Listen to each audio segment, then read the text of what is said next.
A construção, ela é de constância, de muita persistência, vindo de uma origem muito simples. Então, se eu sei o patamar que eu estou hoje, onde que eu estou e onde que eu quero chegar, a minha origem pouco me importa para eu me envergonhar. Tem se falado muito sobre isso, né? Do quanto as famílias estão endividadas. Quem foi que disse que esse caos ele é ruim? É bom. É bom. Ele é bom, só temos que administrar. Às vezes as pessoas vê tudo muito comercial, mas às vezes não entende que ali também tem um ser humano. O Modo Avião é produzido com o apoio de empresas que transformam o mercado imobiliário. Alpop, Pipe Mob, Laís, Auxiliadora Predial, Cred Aluga, Arbitralis, Remax Brasil. Sua imobiliária atingiu o teto? É hora de iniciar um novo ciclo de crescimento. Mais de 11 mil profissionais e 600 imobiliárias em todo o país para fazer negócio com você. Um ecossistema com metodologia para garantir máximo serviço ao cliente, máxima comissão ao corretor e máxima rentabilidade para a sua empresa. Vencer Remax.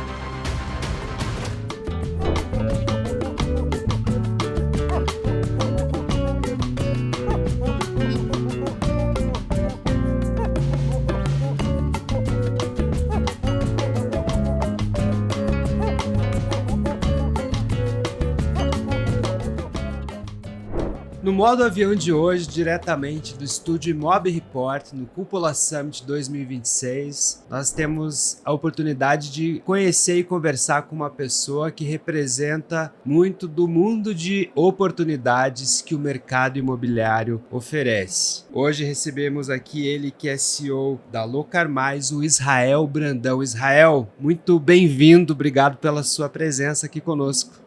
E obrigado pelo convite e ter o privilégio de falar dentro desse mercado imobiliário de locação.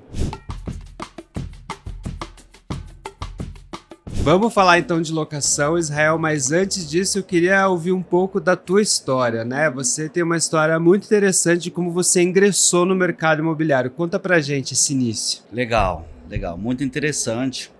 Sempre existe essa questão de todo mundo ter uma história, uma origem, e eu não sou diferente, me orgulho muito disso. Inclusive já morei em Curitiba, era jardineiro aqui, falo isso com orgulho. Vim de um mercado diferente do que eu atuo hoje, tive a oportunidade há 15 anos atrás de conhecer o mercado imobiliário, loteamento, imobiliária, vendas, e me encontrei mais na locação. E na locação eu vim construindo todo esse ecossistema que hoje ancora a Locar Mais. Então tive passagens bem complicadas e fico aqui de coração falando aí para corretores que hoje, donos de imobiliárias que nos veem nessa posição, né, de estar aí hoje movimentando o mercado, gerando oportunidades com empresas extremamente aí tracionando e dando oportunidade para pessoas, mas eu quero dizer para vocês que a construção ela é de constância, de muita persistência, vindo de uma origem muito simples, e acreditando nesse mercado imobiliário, a gente pode alcançar aí os nossos objetivos. Falo com autoridade, oriundo de uma origem muito simples,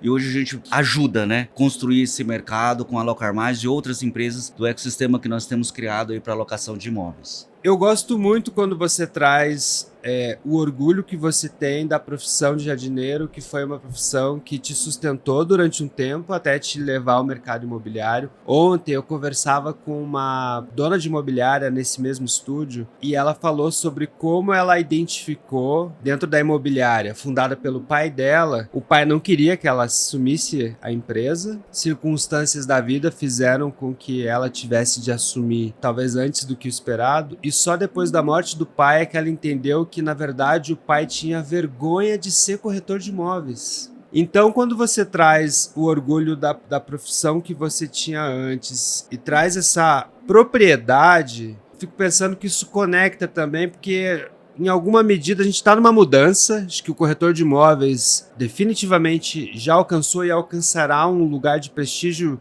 devido, mas me parece que algumas pessoas ainda vivenciam essa dificuldade de assumir aquilo que elas são, né? Exatamente. Assumir para poder partir para uma outra posição. Então, se eu sei o patamar que eu estou hoje, onde que eu estou e onde que eu quero chegar, a minha origem pouco me importa para eu me envergonhar.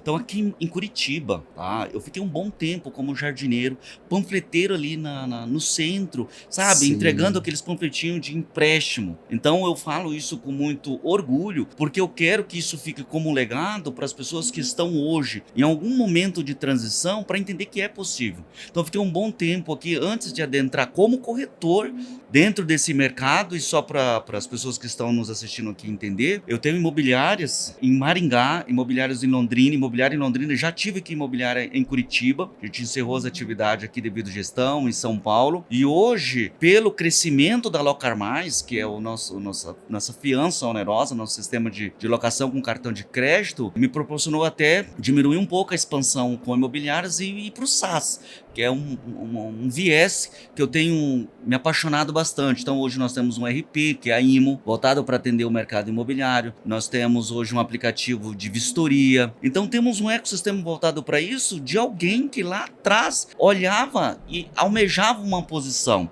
Só na Locar Mais hoje, e com registro diretamente na carteira, nós passamos de 100 colaboradores. Então hoje tem a oportunidade de vir em Maringá, que eu acho que já é das 5 edições deste evento, nós participamos de 3 ou de 4. Isso para nós, para mim, é um motivo de muito orgulho, trazer o time, trazer pessoas do administrativo, do financeiro e conhecer a dimensão da operação.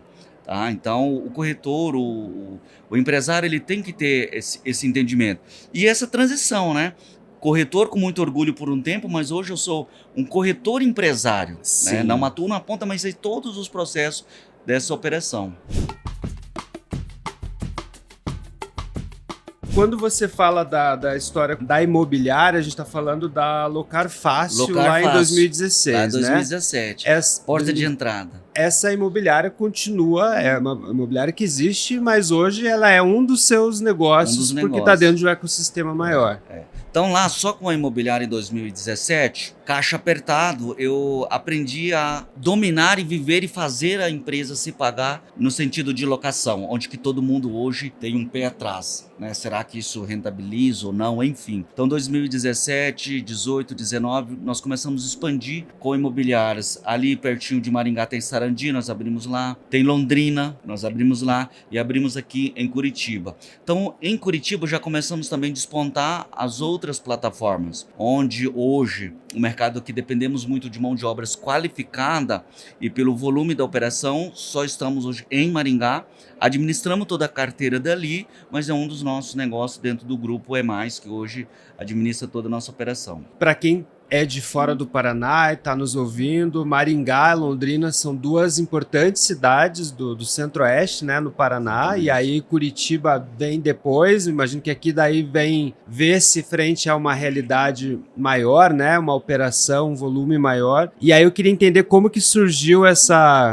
esse embrião do que hoje veio a se tornar a Locar Mais, né? Imagino que a partir da dor que tu vivenciava como um gestor de carteira de locação, você identificou ali dores e oportunidades no que diz respeito à garantia, né? Como é que foi esse insight, Israel? Sempre a locação, ela foi muito emblemática, muito um paradoxo, porque a inadimplência, ela afeta diretamente a margem na locação, ela é apertada. Então nós tínhamos um modelo de locação tradicional muito não oneroso de forma financeira, mas complexa, e isso dificultava o volume de locação. Então a gente tinha as fianças tradicionais, que são as seguradoras, que cobram 20%, 22%, então fica inviável para um aluguel de R$1.000, de R$2.000, e dentro dessa dor, nós criamos lá atrás um projeto como se fosse uma associação. Então uma pessoa pagava uma mensalidade, então quem era associado dentro dessa cooperativa tinha essa cooperativa como garantidor e tinha que ter imóveis ali dentro, tal, todo um processo. Então lá em 2018, 2019, houve a necessidade de mudar esse formato, porque quando eu falo de cooperativa, todo o dinheiro envolvido fica muito complexo de se movimentar.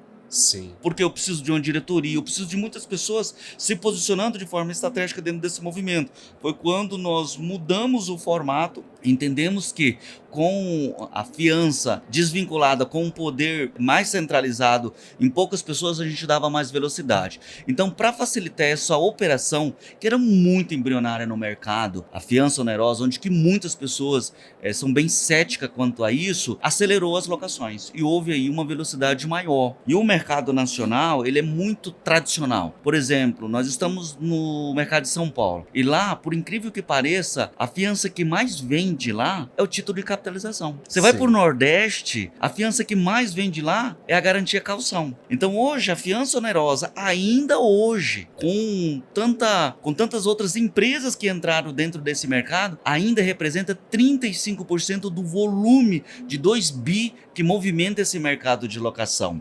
Então tem um mercado ainda muito grande, mas também tem uma responsabilidade nossa ainda de educar, principalmente o parceiro imobiliarista, que é o melhor cenário para o inquilino e para a empresa.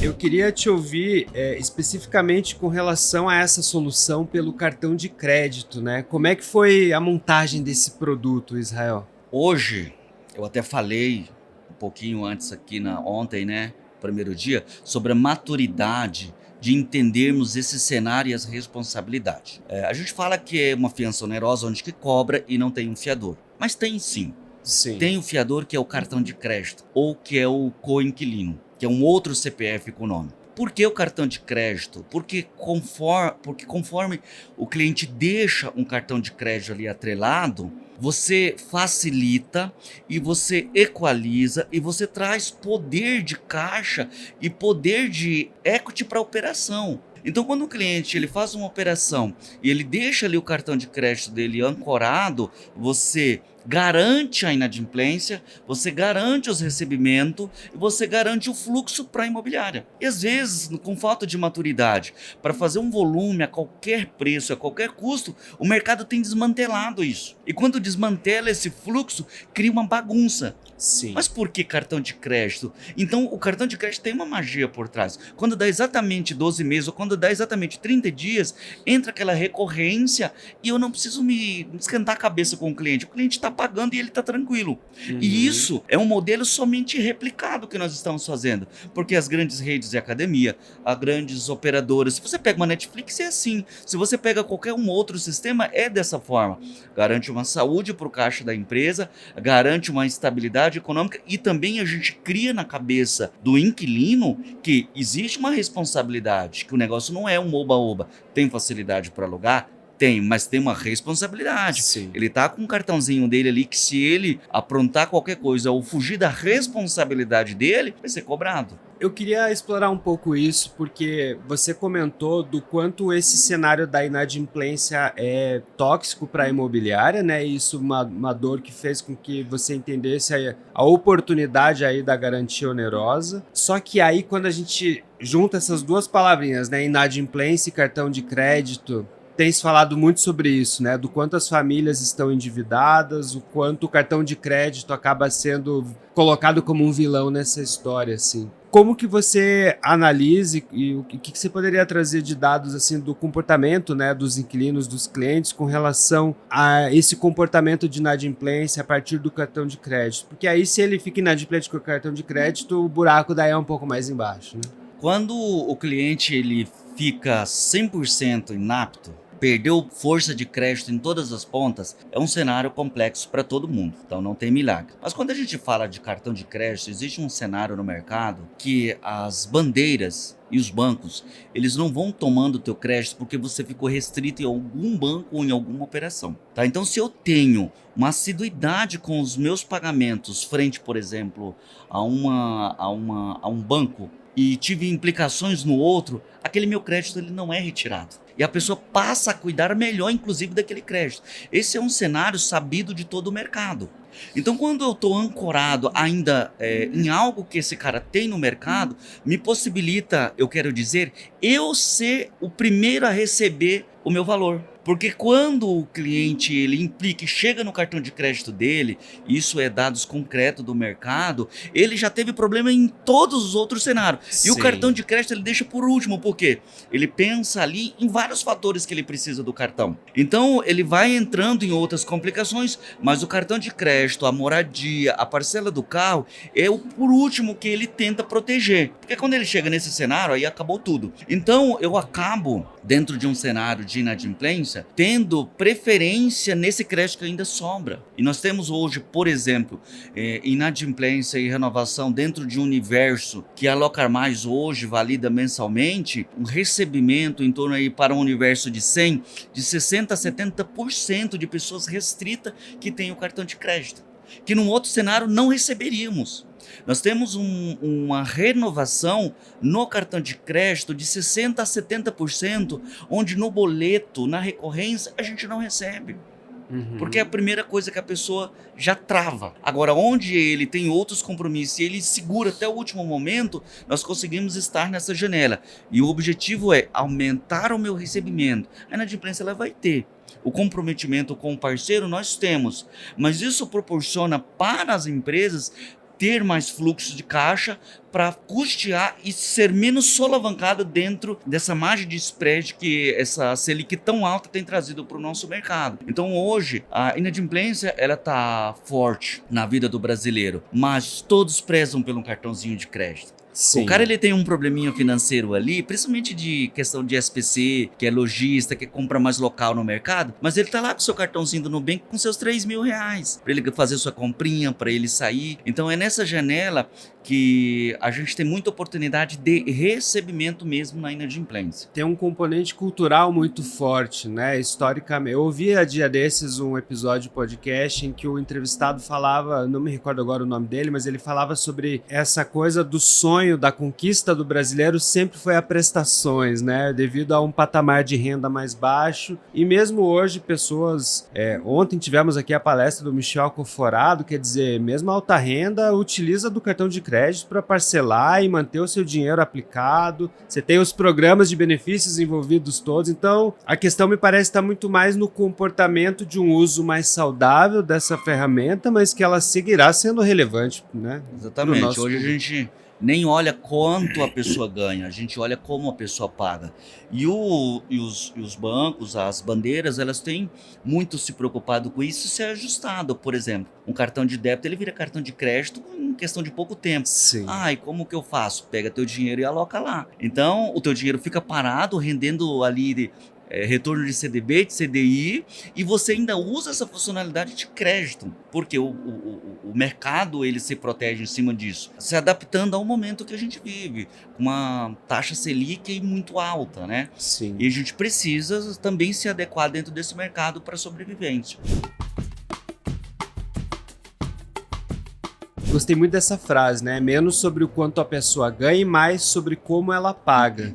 Isso diz muito sobre o processo de avaliação do crédito, né, que vocês fazem. A gente sabe que isso é um ponto que tem se sofisticado muito, né, porque são muitas nuances aí que vão alternando. Como que você diria que está estruturado hoje? Como que você poderia explicar melhor, né? Como que é feita essa análise de como a pessoa paga? O que configura o como ela paga? Exatamente. Hoje nós temos 4 birôs de crédito no mercado, onde que norteia todas as operações. Mas chega um ponto que não é suficiente analisar a renda presumida, o quanto que ganha, analisar ali o consumo.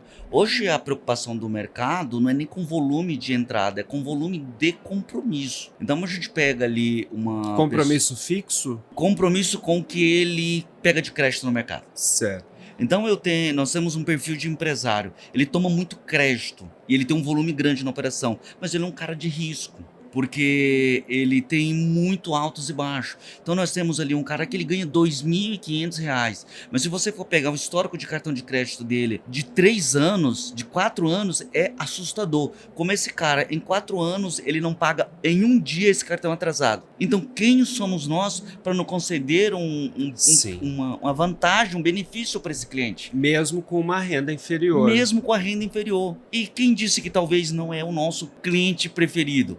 Israel, mas eu tenho aqui um com um excelente imposto de renda, o cara ganha 30, 40 mil por mês, mas o risco ele é alto. Então Sim. hoje existe aí uma análise saindo de dentro dos birôs que faz várias outras combinações para poder entregar ali, mesmo automatizada, tá? Uma justiça para o cliente lá na ponta.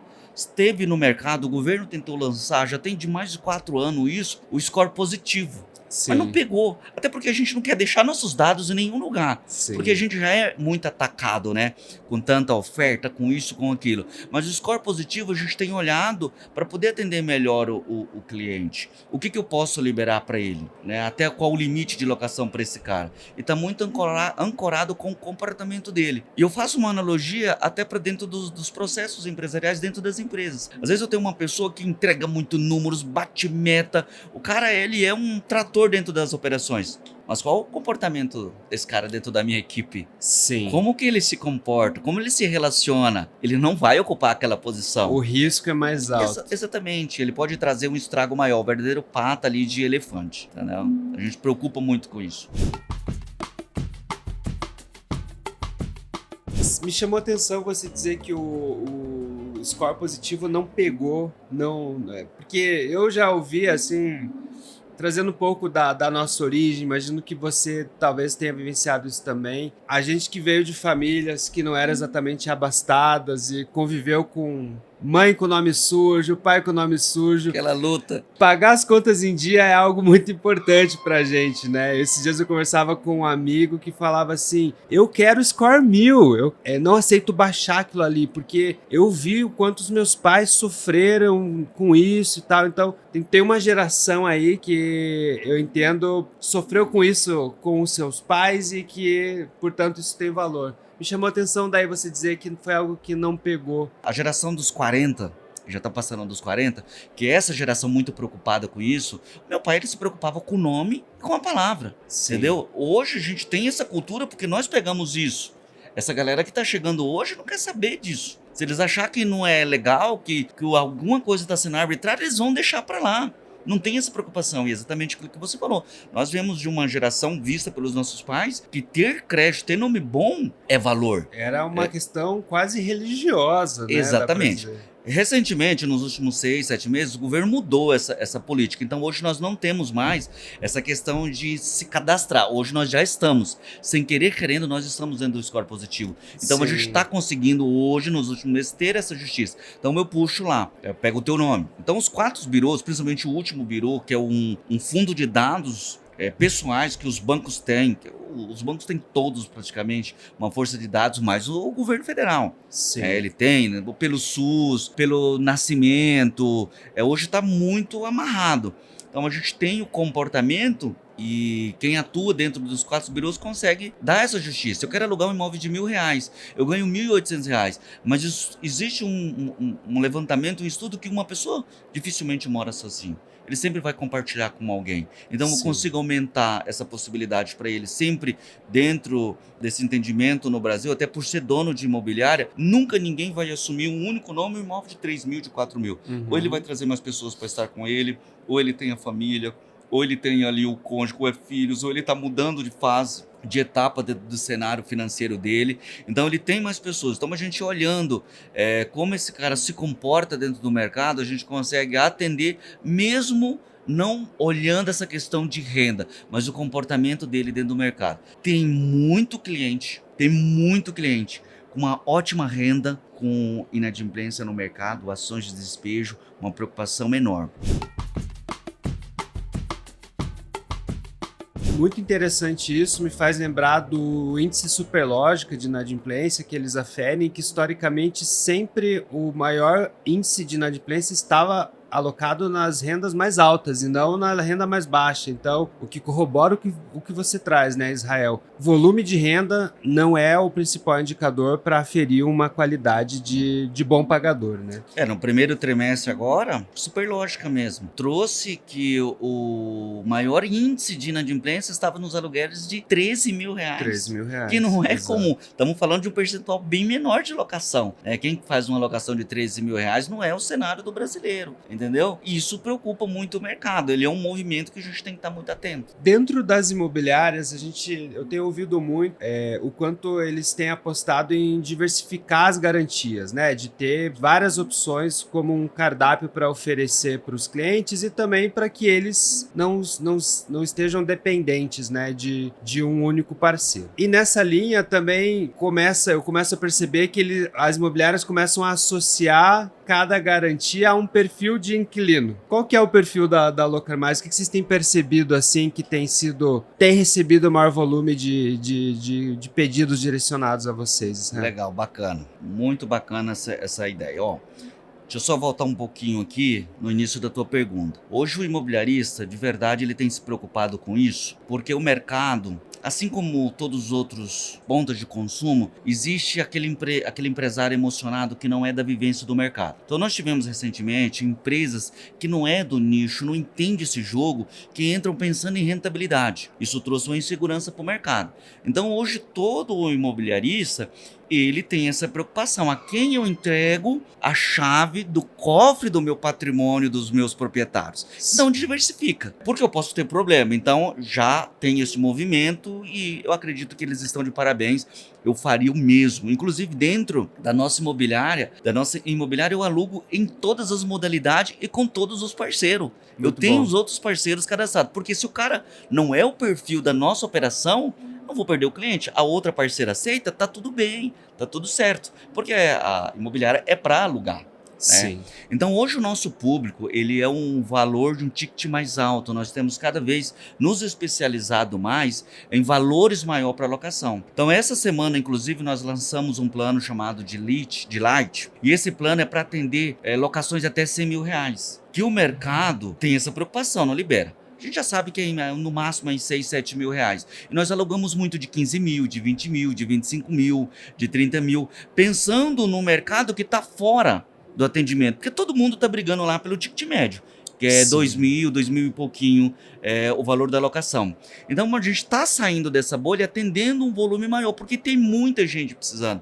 Por exemplo, eu vou mudar a minha indústria, vou mudar a minha fábrica, vou mudar o meu ponto comercial. Nós estamos numa capital, Eu ia te perguntar isso, o perfil desse inquilino de um aluguel mais alto é um cliente comercial. É o cliente comercial e o alto padrão do luxo. Então dentro de uma Alphaville, dentro de um condomínio, as locações são 10 mil reais. Quem atende? Ninguém atende. Nós temos, incrivelmente, no estado do Mato Grosso, muito condomínio. Locações de 10 a 15, 18, 20 mil reais. Nós atendemos, no Alphaville nós atendemos. Então nós temos um produto específico que agora foi melhorado para atender. Então o imobiliarista, ele fica com medo. Como é que eu vou garantir uma locação tão alta? Então nós entramos cirurgicamente mostrando para ele, ó, eu te garanto isso, isso, isso. Então eu te garanto 4, 5 vezes, eu te garanto no custo de saída, eu te garanto na multa, eu te garanto nos custos judiciais. Uma ação judicial hoje, para um valor de 70, 80 mil reais, é 2% em cima da causa. Não estamos falando só do advogado que a gente já fornece, mas das custas judiciais. Então nós adequamos um produto porque é uma dor também para a gente, para aumentar o volume de locação, ter uma taxa melhor, a carteira do cara evoluir e ele conseguir atender o proprietário. Sim. Porque não dá nenhuma garantia para o proprietário, é muito ruim. Então você não tem o proprietário faz o quê? Aluga por conta própria. Então esse produto, esse cenário, hoje a gente tem atuado mais forte, um diferencial nosso aí, que nós estamos dentro da prateleira do parceiro. Para esse perfil do cliente de um aluguel de valor mais elevado, o processo da análise de crédito dele é diferente? Diferente. Não demora, tá? Mas ela não é robótica. Ela não vai entrar. Nós vamos levar aí pelo menos aí uns 10 minutinhos. Porque eu analiso já um outro cenário. Eu analiso se esse cara ele é putável. Não tem mais nada a ver com o jogo de ganho. O que ele tem em nome.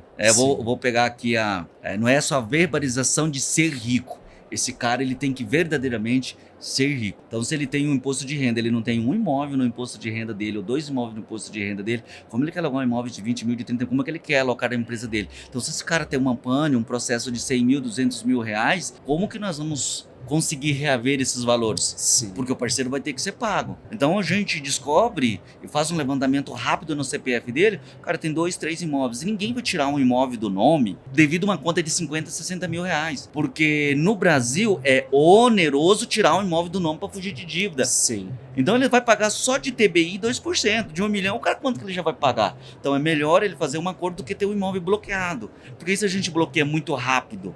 Porque o nosso contrato, o contrato de locação, o imobiliarista sabe disso, ele é um contrato de adesão e eu consigo pegar esse contrato de adesão e deixar ele como um título executável. E esse contrato também de locação, ele é um contrato extrajudicial como título executável também. É como se fosse uma promissória, como se fosse um cheque. Então eu não entro cobrando esse cara, eu entro executando a dívida. Sim. E eu encurto o processo de cobrança. Então esse cenário, essa análise é direto no CPF dele, o que esse cara tem, diferente do que esse cara ganha, enfim.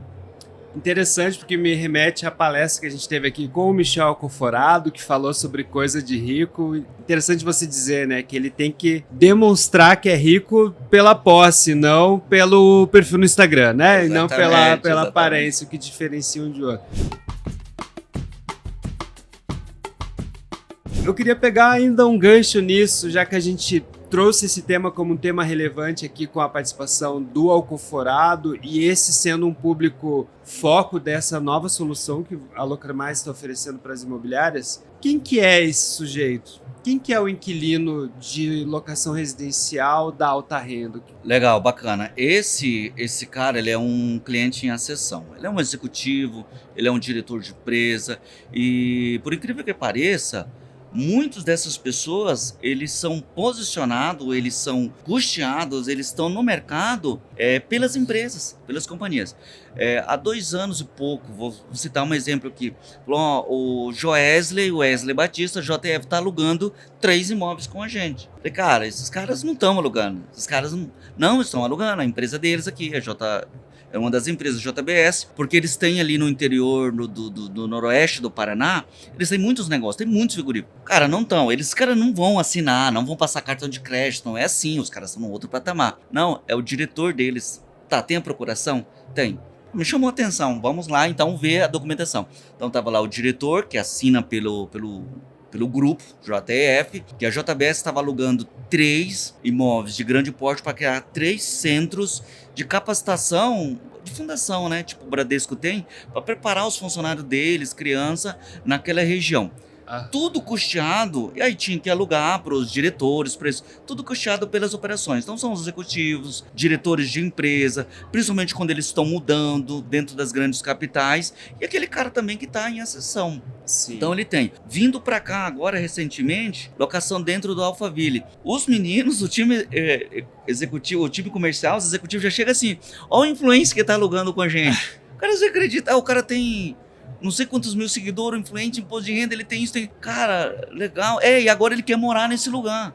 Então, inclusive a palestra de ontem, eu já acompanhava ele nas redes sociais. O cara pesquisa mesmo, né? Exatamente o que ele fala é o que acontece no dia a dia. Então, é essa galera que está em ascensão, que quer mudar de ponto, que quer parecer realmente rico e já está construindo um patrimônio.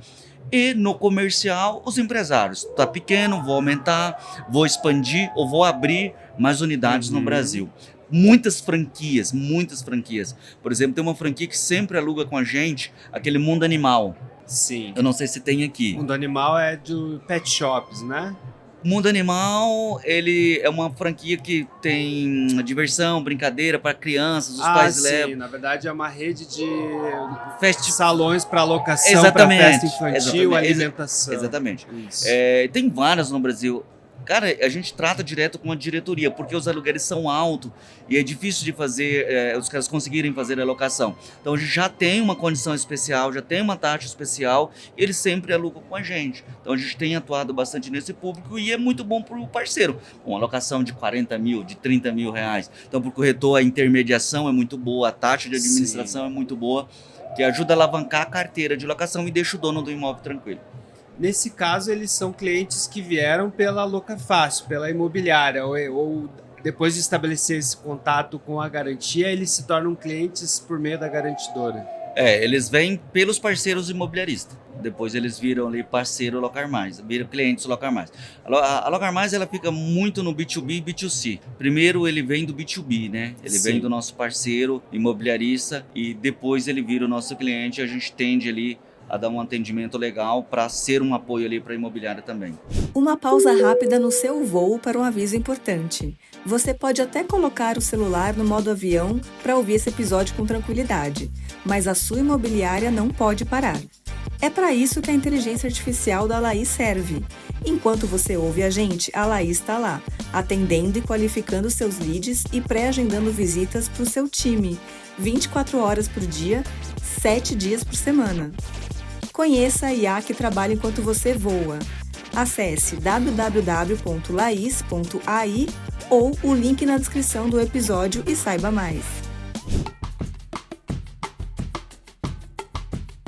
Israel, eu queria falar um pouco sobre esse crescimento acelerado de vocês da Locar Mais, né? Vocês saíram do início da empresa em 4 anos alcançando esse faturamento na ordem de 50 milhões. Uma empresa nova, mas que foi num caminho diferente de outras empresas que receberam rodadas de investimento, né? Qual que foi a tese que liderou essa primeira fase aí dessa empresa para você? Legal, bacana. Não que somos contra o investimento, Sim. mas eu digo que as startups hoje, com menos decisores, é um avião menor fazendo manobra. Espaço aéreo aí que é gigante. A empresa, depois que ela tem muita rodada de investimento, 2, 3, toda decisão ela é muito engessada. Porque tem muito dinheiro na mesa e tem muitas pessoas decidindo. Normal. O nosso cenário de início, de 10 meses de vida, nós tínhamos sim 3 investidores anjo, que com 10 meses, a alavancagem da operação, o volume de venda, a gente comprou essa parte societária de volta. Então, a própria CNPJ entendeu que aqueles investidores anjos não faziam mais parte do ecossistema da operação, não somava. E aquele dinheiro já não fazia mais sentido, chegamos numa equalização de valor e fizemos a aquisição dessas cotas novamente. E dentro desse cenário, nós apostamos no marketing de guerrilha, vamos dizer assim, usando a regra do tigrinho, no bom sentido. O que é a regra do tigrinho? Todo mundo falando, e todo mundo visualizando e todo mundo compartilhando. Então nós entramos em todos os eventos, colocamos mais de 30, 40 influências do mercado para falar de Locar Mais, que são os corretores influentes do mercado, e apostamos de sair de dentro do escritório. Então basicamente, eu particularmente, cheguei há alguns meses a ficar uma semana em casa, viajando, atendendo, levando o produto lá no front, lá na ponta. Então no segundo ano, primeiro para o segundo ano, tivemos um crescimento de mais de 1.700%.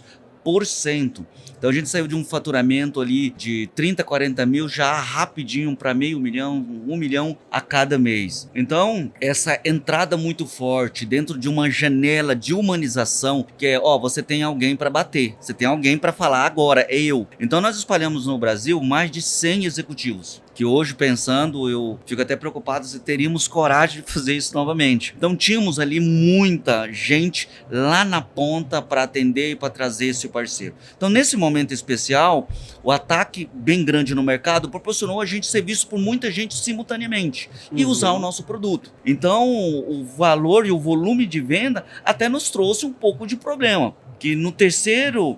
O 4º ano, hoje nós estamos indo aí pro 5º ano de vida, eu tive um gargalo de um volume muito grande de venda, só para você ter uma ideia. Como atender todo mundo? Sim. E a gente falou, opa, segura, nós precisamos agora reestruturar o back-office. Foi uma fase, e eu assumo isso e não tem problema, muito difícil para nós. É aquela hora que o comercial e o back-office ali tretam todo dia, né? 60, 100 pessoas na ponta vendendo. E dentro eu tinha 20, 30 pessoas. Meu departamento administrativo tinha 10 pessoas. Hoje nós temos quase 25 pessoas só no departamento administrativo, fazendo análise de rescisão, análise de inadimplência. Em 6 meses eu não tinha um reporte de inadimplência. Hoje nós temos 150 reportes na semana. Então, como equalizar toda essa conta para manter o time? Então, a gente voltou para dentro do escritório, falou, vamos estruturar aqui, porque o nosso parceiro ele precisa ser bem atendido nessa hora. Então, uma estratégia que eu te digo do volume de venda é estar lá dentro junto com o parceiro. Estou junto com você, vai dar problema, nós vamos resolver. E nós tivemos uma aceitação muito grande. E ele entendeu, pô, legal, eu não vou ficar 2 horas numa fila tendo problema que tu tá aqui. Uma coisa, eu te seguro na tua caminhada, não, tu vai resolver o meu problema. Isso a gente ganhou muito mercado, tivemos a felicidade, no final do ano passado, fechamos um faturamento bruto aí de 48 milhões. Por uma startup de 4 anos sem rodada de investimento, para quem entende, sabe o quanto isso é louvável. Para quem saiu do zero, quem aportou nos nossos negócios foi o nosso próprio ecossistema. Sim. Né? O nosso próprio ecossistema. Então, quando a gente fala de sustentabilidade financeira, de caixa, de ecossistema, de modelo de negócio, de não ser emocionado, a gente tem autoridade e sabe o que está falando. Não tem um boato no mercado sobre Locar Mais, não temos um problema de parceria de Locar Mais, problema de falta de caixa. É o que a gente está vendo hoje, com tanta gente se aventurando nesse mercado e tendo problemas. Né? Então hoje a maturidade que a gente tem de dizer, esse caminho não funciona, não dá para inventar moda, o fluxo é esse. E a gente vê que outras que estão crescendo muito forte no mercado não estão inventando moda, é fazendo o que tem que ser feito na hora que tem que ser feito. Eu queria explorar ainda esse ponto, esse momento em que vocês estavam lá com uma ativação de marca super intensa, um canal de vendas intenso e o back-office ainda não preparado para atender. Eu queria ouvir de você como é que foi. Precisou tirar o pé do acelerador em vendas e como administrar isso com os vendedores que estão ali com sangue no olho? Pergunto isso porque eu já ouvi muito dessa dor nas imobiliárias também, né? Sobretudo na locação, né? Às vezes o comercial tá bombando, mas o time administrativo lá não tá dando conta de absorver entrada de clientes novos, desocupação, que é algo que sempre acompanha. Como que você lidou nesse momento, assim, Israel? Eu tive 2 sentimentos. Um de sumir, mas lembrando de cortar grama em Curitiba, no frio, com aquelas máquinas. E, cara, e a gente, em alguns momentos, se sentia até invisível pelos outros seres humanos. Eu falei, cara, não posso retroceder. Cortar grama com geada, né? Nossa, aquele frio. E o outro cenário é, vou vender a operação. Operação minha saudável, tem caixa, tem reserva. Vou vender a operação. Falei, cara, mas não é isso. Eu tenho um sonho. E a gente que empreende tem que ter capacidade de resolver conflitos, de resolver problemas, de resolver o caos. E quem foi que disse que esse caos ele é ruim? É bom. É bom. Ele é bom. Só temos que administrar. Então, perdemos muita gente da área comercial. Por quê? Desacelerou a área comercial. Falei, galera, volta todo mundo para a matriz. Nós tínhamos 7 pontos no Brasil. Pontos fixos. Nós tínhamos um ponto aqui em Curitiba. Nós tínhamos aqui um ponto alugado com um gerente e uma equipe. Nós tínhamos em Florianópolis, nós tínhamos em Goiás, nós tínhamos em Brasília, nós tínhamos em São Paulo e Moema. Então eu trouxe todos esses pontos para dentro de volta. Então essas pessoas nós diminuímos, deixamos só para atender. E fomos reestruturar e entender a parte de back-office. Ficamos 1 ano apanhando aí, vamos dizer, para deixar tudo redondo. Então lá para outubro, novembro do ano passado, falou, agora é hora novamente de voltar pro mercado. Tinha mês, para você ter ideia, de a gente fazer 7 eventos no Brasil. Eventos no norte, no sul e no sudeste. Então a gente estava no Rio de Janeiro e estava com um evento lá no Pará, lá em Belém do Pará. Eventos dentro do mercado imobiliário. Então essa loucura toda, ela caía. No meio ali de 23 para 24, 30 influencers trazendo parceiros. E a gente lá naquele desespero. Então a gente assumiu essa responsabilidade, desacelerou, perdemos pessoas boas, faz parte, e começamos a investir dentro da estrutura. Montar uma força no time jurídico, montar uma força no time administrativo, montar uma força no time de atendimento, Aí fomos criando toda a esteira, né? Cara, o meu cliente internamente, ele precisa ser bem atendido. Então tem que ter um departamento de sucesso do cliente. Eu tenho um jurídico externo. Não, eu também preciso ter um jurídico interno, porque o nosso cliente ele não quer receber de terceiro uma resposta, ele quer full time, ele quer na hora. Então começou a se departamentalizar, aí começou a vir as diretorias de back-office, aí vem um CCO, aí vem um CFO, aí vem um CRO. Então começou a criar toda essa estrutura que antes estava muito focado no comercial. Tivemos baixa, isso é uma parte que muito me chateou, perder talentos. É difícil a gente ter bons parceiros, acabamos perdendo porque desacelerou esse mercado, mas em contrapartida a gente conseguiu manter de verdade parceiros que também nos entendeu nesse momento, e a gente conseguiu ali entregar ali que de verdade eles mereciam, mas tivemos aí um cenário caótico que a gente conseguiu trazer num longo período. Eu digo que 10, 11 meses é um longo período, o mercado ali não suporta tanto tempo, né? Um atropelo, né, em atendimento, mas a gente conseguiu superar com percas. A gente assumiu isso, bola para frente e agora ter sempre essa preocupação. Para cada venda eu preciso melhorar isso, para cada venda eu preciso ter um suporte daquilo. Uma lição de resiliência, né, Israel? Gostei Exatamente. muito de você, de lembrar do momento ruim para saber que já fomos capazes de superar momentos mais difíceis. E tá tudo bem dar um passo atrás, né? Tá tudo bem dar um passo atrás para reorganizar a coisa e seguir em frente de uma maneira mais organizada. Ainda que algumas pessoas possam ficar pelo caminho, o grupo e o propósito acaba falando mais alto, né? Exatamente. Algo que mexe com a gente, mas é uma autorresponsabilidade, né? Problema vai ter, mas como você vai resolver e o que você vai fazer com o problema. Eu tenho um projeto meu, pessoal, que é minhas redes sociais, né? Então, falo muito de locação. Eu influencio esse mercado ali. Então, eu sou um cara exposto. Então, todos os meus parceiros sabem do meu Instagram. Então, eu não preciso nem ter uma ouvidoria mais forte do que a minha própria rede social. Então, ele é um termômetro. Se alguém me chama, se alguém me puxa, né? Então a gente está aí com a cara para bater no mercado.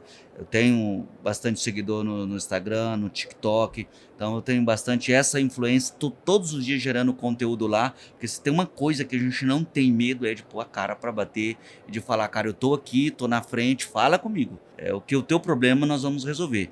De uma forma ou de outra nós vamos resolver o teu problema. Perfeito. Israel, quero te agradecer por estar conosco aqui no Cúpula Summit como Locar Mais, uma honra contar com a presença de vocês e te agradecer pela sua disponibilidade aqui em meio a tanto atendimento ali, conversa, se dispor a estar conosco aqui também no nosso podcast. Um prazer conhecê-lo, obrigado por estar conosco. Eu que agradeço a oportunidade de estar aqui, acho que é o 3º ano, junto no evento, e também de poder contar um pouco aí da nossa história, né? Às vezes as pessoas vê tudo muito comercial, mas às vezes não entende que ali também tem um ser humano que tem as mesmas dificuldades que você e que está querendo também os mesmos objetivos, que é ascender, que é prosperar, que é crescer e pôr uma marca forte no mercado para cada vez mais termos orgulho de sermos brasileiros, temos orgulho de termos marcas fortes nossa, da nossa região e do nosso mercado. Não só deixar o nosso mercado ser tão barrotado por empresas de fora, né? Termos daqui, vamos dizer assim, pratas da nossa casa, tá bom? Que agradeço aí fortemente a oportunidade. Esse foi Israel Brandão, CEO da Locar Mais, diretamente do Estúdio Imob Report, no Cúpula Summit 2026. Você que nos ouviu, comente, compartilhe esse episódio com o seu time, acompanhe nas redes sociais e na próxima semana nos vemos com mais episódios diretamente aqui do nosso estúdio, com mais entrevistas aqui no Modo Avião. Obrigado a você e até lá.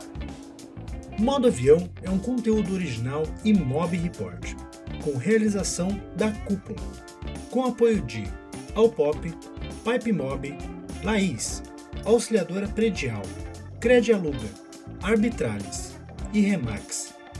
Na apresentação, Rodrigo Werneck, Renata Maciel e Michel Prado. Com roteiros de Ângela Matos. Produção, Isabelle Saldanha e Ângela Matos. Coordenação de produção, Fabiana Fortes. Direção de conteúdo, Michel Prado. Direção de produção, Grace Nardelli.